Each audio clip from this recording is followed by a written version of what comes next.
We're back here with Lesley Deschamps-Yungblut, and Lesley, you were just telling us about the extensions. Your lawyer was finding extension after extension with the entire trial involving your home. So what happened after that, after the extensions late last summer? After the extension, it was brought to my attention in the courtroom when our lawyer presented the master overseer that was appointed at that time a document, and the master overseer said, "Oh, Miss," to our lawyer, you only have one more thing to do for this to be finalized. Let's get it done." And she signed it up, and she said, or if you cannot get to mediation, you want this case closed, dismissed with costs.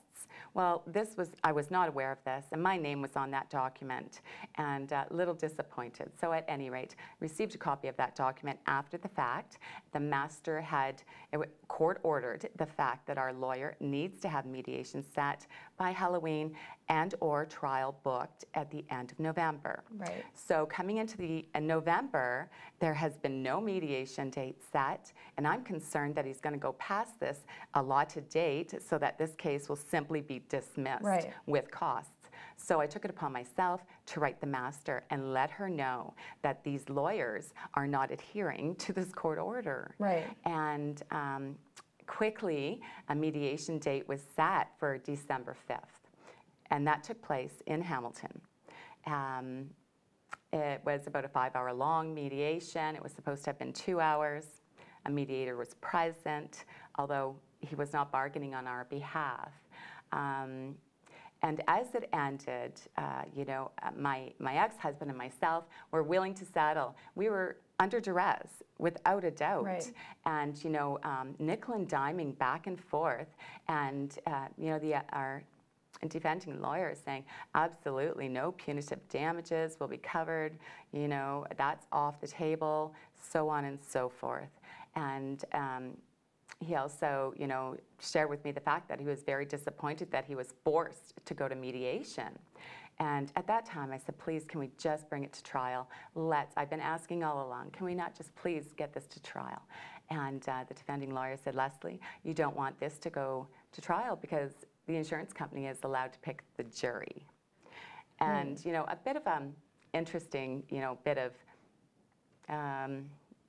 antics they used, indeed. Right. So after nickel and diming back and forth and 5 1/4 hours of this, I decided that, you know what, I can't do this anymore. Okay, I'll settle. And this settlement agreement amount was only the first 2.5 years of out-of-pocket expenses, our own out-of-pocket expenses. It was not even that value. It was lesser than our out-of-pocket expenses for the first 2.5 years. So you continued fighting? Well, so the next morning, the lawyer told me, Lesley, you can take a week to really think about this. And I said, I don't think I need a week. But the next morning, on the way back to Northern Ontario, I had witnesses in the vehicle. My lawyer called, and he had another lawyer with him and his assistant on this conference call.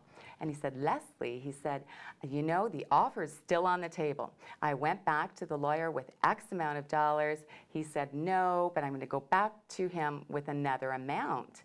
And I said, oh, that's great, because seeing it's still on the table. I've had all night to think, and I'm reconsidering settling. Right. And I would much prefer this to simply go to trial, like I've been saying all along.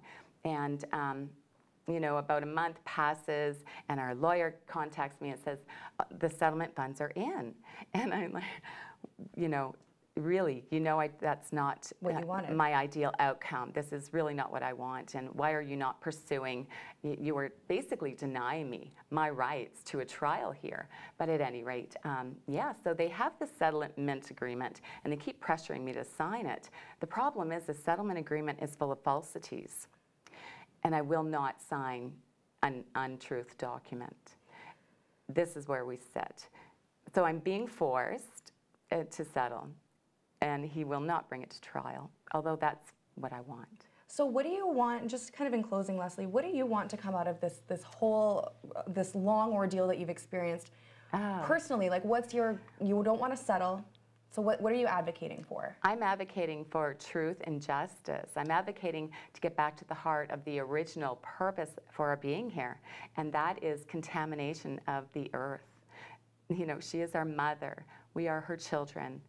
we need to take action to stop contaminating this land. It's been quite evident through this process that contamination of the land becomes contamination of our hearts and our minds and our lives. And, you know, I hope that perhaps the Attorney General or the new Justice Minister will see this and want to really excavate this from the beginning and see the truth of this situation and come to some compassionate and honorable resolution. We need more of that. It's quite evident. Thank you so much, Lesley, for sharing your Thank story. you. Lesley, advocating for the environment and for the transparency of government and of big businesses. Thank you so much. Absolutely. We'll be back after this break. Thank you.